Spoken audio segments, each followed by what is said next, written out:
discussions de partenariat entre nous et ENDA avec la coopération espagnole depuis plus d'1 an au niveau de la mairie de la ville de Pikine avec la commune de Pikine-Ouest, la commune de Rufisque, Malika et Rufisque-Est.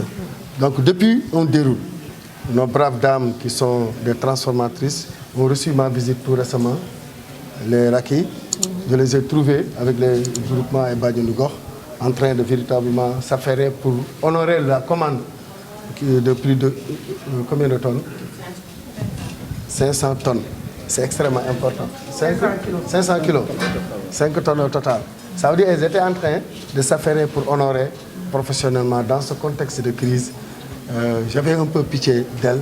C'est pourquoi j'avais fait une descente pour les appuyer un peu. J'ai reçu d'autres doléances que je vais satisfaire et je suis prêt d'ici le mardi prochain. Je vais vous convoquer pour donner mon appui à ce niveau-là. Les restauratrices également, j'avais demandé à Ndeye Diaw de venir me voir pour qu'on passe à l'acte à la semaine prochaine. J'appellerai également la presse ici présente pour subventionner les restauratrices qui devraient prendre leur comment on appelle ça, les bâches là, les cantines mobiles. On en avait une dizaine qui sont stockées là. On va faire la cérémonie semaine prochaine, en tout cas dans le mois de Ramadan, parce que toutes les dispositions sont prises pour que la mairie puisse apporter sa subvention par rapport aux restauratrices. Aujourd'hui, ce que ENDA Graft vient de faire, dans le cadre de cet appui, tu diras à Emmanuel et Madame Ndoye, Fatou Ndoye, ma maman, que la commune est extrêmement contente. Condoléances. Nous sommes véritablement attristés par rapport à l'épreuve, à la dure épreuve qu'il a endurée. Nous lui présentons nos condoléances, mais également nous disons que les populations de Pikine Nord épousent ce partenariat. Parce que je suis persuadé que les maraîchers que nous avons encadrés depuis le début, Pape Ella Diagne, je lui demandais si ça tout à l'heure, la commune et Provence ont longtemps travaillé, depuis les Belges, au niveau de Ecopén, vous vous rappelez. Et aujourd'hui, si la coopération espagnole et ENDA Graft revient et les impliquer dans un processus de production de leurs produits qui a été frappé par beaucoup de dégâts depuis la création de l'arène nationale, mais ils tiennent bon depuis ce moment. Donc ils ont besoin d'être appuyés. Eux, ils ont reçu le premier corona, qui a été l'arène nationale, qui a détruit beaucoup de champs. Aujourd'hui, le corona vient également les frapper par rapport à l'écoulement de leur production et ils tiennent bon. Et ça a été pertinent avec ENDA d'acheter ces produits, ces légumes, ces produits maraîchers à leur niveau, ici à Pikine Nord, pour permettre la résilience économique de ces maraîchers. Donc je vous en félicite, ça a été pertinent. Commander également au niveau des transformatrices a également été une initiative pertinente pour participer dans la résilience de ces femmes-là. Donc donner également une quarantaine de restauratrices aujourd'hui cet appui en termes de produits, de gel, d'eau de javel, d'huile, sucre et d'autres céréales et des matières de denrées de première nécessité qui sont présentées ici derrière vous. Ça, en tant que maire, vous l'avez fait pour moi. C'est mon devoir en tant que partenaire privilégié d'ENDA Graft, ici et maintenant, vous féliciter et vous encourager et vous dire que nous serons ensemble. Au-delà du Covid et pendant le Covid, je suis persuadé que cette unité-là, cette mutualisation des visions et des activités qui peut régler véritablement, qui peut éradiquer cette pandémie au niveau donc, du Sénégal. Et je suis convaincu que nous n'allons pas entrer dans l'amalgame et dans l'amateurisme. L'amateurisme voudrait qu'on évite le pilotage à vue. Aujourd'hui, je ne l'ai pas dit tout à l'heure, parce que c'était dans un autre contexte, les transports urbains posent problème. Même les particuliers. Je crois qu'il y a un arrêté qui interdit plus de 3 personnes. Mais ce n'est pas pertinent. Il fallait être 4. Un véhicule, même si c'est particulier, si le chauffeur est là et que quelqu'un est devant lui, il porte son masque, on dit une seule personne derrière. Pourquoi pas 2? Si 2 peuvent être devant, 2 peuvent vraiment être derrière. Ça allait contribuer. Mais vous dites 3, ça veut dire 2 devant, derrière 1. Ou 2 derrière, devant 1. Qui peut le plus, peut le moins. Donc il faudrait véritablement que ces pilotages-là aient changé avec courage. Quand le ministre du Commerce interdit la vente du pain, qui est un produit de consommation journalier, dans ce contexte de Ramadan, chaque soir les gens en rafalent. Vous interdisez qu'on les vende dans les boutiques. Au lieu d'exiger la vente avec hygiène au niveau des boutiques, vous concentrez la vente au niveau des boulangeries. C'est vous qui avez favorisé les rassemblements et les kilométriques. Donc, parce que tout simplement, il n'y a pas eu cette harmonisation que nous sommes en train de faire avec nos partenaires tels que ENDA, qui a compris qu'il faut la symbiose des esprits, la symbiose des idées et des visions pour aller vers l'activité. C'est pourquoi je tenais à montrer cette harmonie qui nous lie. Et depuis plus de 2 ans, depuis que nous avons signé cette convention qui nous lie, nous gérons parfaitement, nous déroulons parfaitement. Je vous remercie.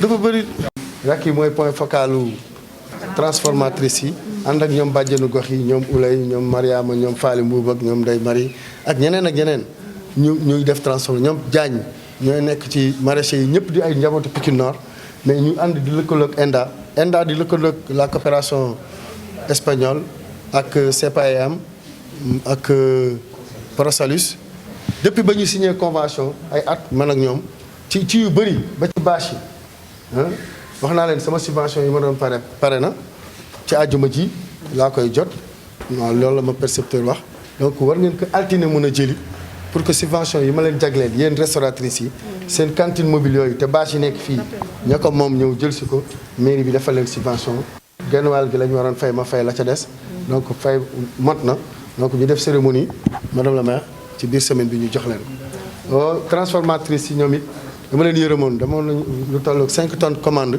woo ma wàllu maire kaay xool dañoo am commande ñoo ngi fii di liggéey moo tax fekk leen fa ñu war ma bagage yi ñu leen jox war ma commande yi ma àndandoo ak ñoom may leen ay masque may leen ay gel may leen eau de javel ak yooyu nee na nag dinaa dellu si jàppale leen dellu si boobu nag yóbboo ngeen ne papa mu ngi ñëw parce que maa ngi ñëw semaine prochaine ma ñëw seet si leen jàppale leen ci li ma leen waxoon. su loolu passé donc Indagraph intelligence bi ñuy liggéey ak ñun laa doon magnifier sànq Emmanuel ak sama yaay ma Fatou Ndoye ne ko maa ngi koy jaale Cheikh Sey ne ko maa ngi koy jaale bu baax une femme extrêmement dynamique. moo ñëw sama bureau indil ma partenariat bi moo Ndeye Diaw ne ko il faut ñu taxawal ci commune bi benn comité communal des restauratrices def recensement bi yoo ñu ñaaño yónni ma awa ku ñu dem woola dajale ba ñëw teg def jiital ko ngemb ko nag yor ci mukaayam mu dem départemental ñu fal ko mu dem régional ñu fal ko ba tey au niveau national mooy point focal restauratrice yëpp et c'est une fierté à Pikine Nord c'est valable ci Oprodian c'est valable pour nos braves dames restauratrices ay jàmbaar lañ parce que aussi da ngeen am maire jàmbaar am partenaire jàmbaar bu Indagraph kon Covid waruñu jaaxal corona waruñu jaaxal intelligence bi ñu ciy demee rek mooy àndandoo bi dañoo war a jënd ay femmes ay 40 restauratrices la ñu war a may tey ay ndimbal fu ñu koy jëndee dañ ko dem jënd ci ñoom fekkal waa Provenance nga jënd ci ñoom salade xoolal ma yi yu fare yi Pikine Nord lañ ko defaree da ngay may ay sunguf ak ay caakiri ak ay affaire mais commandé ko ci restauratrice Pikine kii transformatrice Pikine Nord yi jëlaat ko may ko restauratrice yi ñoom it ñu togg loolu neex jox meer wàllam defar ko ndogu bu baax après nag doog a jaay loolu yëpp day neex donc symbiose boobu c'est extrêmement important ma leen ciy encouragé di wax rek sànq gouvernement bi aussi warul tële warul bañ a dellu ginnaaw ci su defee erreur dama jàpp ne ñaari erreur am na benn bi ministre commerce ba mu jëlee bataaxal wax ne bu ñu jaayati mburu ci boutique yi fa ngay jëndee diwlin fa ngay jëndee lépp looy lekk ceeb ak mbiskit ak boisson ak yëpp fa nga koy jëndee ñu ñëw rek Covid rek ñu ne bu ñu jaayati boulanger ci mburu ci boulangerie da ngay wax kay ñu def ay mesures barrières ci boutique yi bu ñu koy jaay def hygiène ñu contrôler la def ko ci ay vitrine par exemple comme brioche yeeg yooyu mais nga ne buñ jaayati loolu mooy dajal leen ci boulangerie bi rang bu ko defee xale yi di réer nit ñi di doxaloo loolu yow mi def